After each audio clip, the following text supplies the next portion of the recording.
नमस्कार, स्वाभिमानी न्यूज चॅनलच्या बातमीपत्रात आपले स्वागत. ईव्हीएम विरोधात काँग्रेस पक्ष आंदोलन करणार, बॅलेट पेपरवर निवडणुका घ्या. माजी आमदार कुणाल पाटलांची पत्रकार परिषदेत मागणी. 25 जानेवारी हा मतदार दिवस म्हणून साजरा केला जातो. या दिवशी काँग्रेस पक्षाने महाराष्ट्रभर ईव्हीएम विरोधात आंदोलन उभारलेले आहे. दरम्यान धुळे ग्रामीणचे माजी आमदार कुणाल पाटील यांनी या संदर्भात आयोजित पत्रकार परिषदेत निवडणूक प्रक्रियेवर शंका उपस्थित केली. महाराष्ट्रातील विधानसभेच्या निवडणुकीत ईव्हीएमद्वारे मोठ्या प्रमाणात गैरव्यवहार झाल्याचा आरोप सर्वसामान्य मतदार करीत आहेत.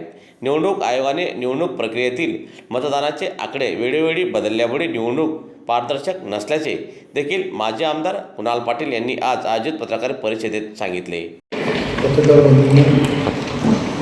आज राष्ट्रीय मतदार दिवस संपूर्ण देशभरामध्ये साजरा होतो आणि या मतदार दिवसाचं औचित्य साधून महाराष्ट्र प्रदेश काँग्रेसने संपूर्ण महाराष्ट्रातल्या प्रत्येक जिल्ह्यामध्ये इलेक्शन कमिशनचा निषेध करण्याचा हा दिवस आज निश्चित केलेला आहे.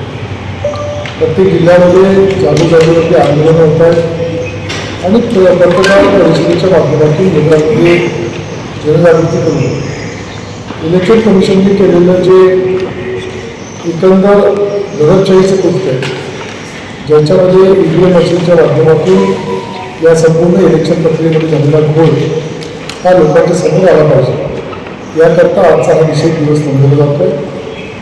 हा निषेध दिवसाचं मूळ जे कारण आहे त्याच्यामध्ये गेल्या अनेक वर्षापासून आपल्याला माहिती आहे की ईव्हीएम मशीनला बंद केलं पाहिजे आणि या संपूर्ण देशामधल्या निवडणुका ह्या बॅलेट पेपरवरती घेतल्या गेल्या पाहिजे, ही मागणी सर्वच राजकीय पक्ष गेल्या अनेक वर्षापासून करतात.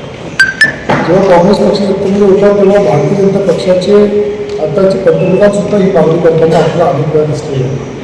आजही आपण टीव्हीवरती त्यांच्या मोबाईलवरती त्यांच्या आपण रील्स बघतो की त्यांनी सुद्धा ईव्हीएमवरती शंका घेतली. या संपूर्ण जगामधल्या जेवढ्याही प्रगत देश आहेत या प्रगत देशांनी सुद्धा ईव्हीएमवरती शंका व्यक्त करून ईव्हीएमवरती मतदान हे आता कोणत्याही प्रगत देशामध्ये होत नाही.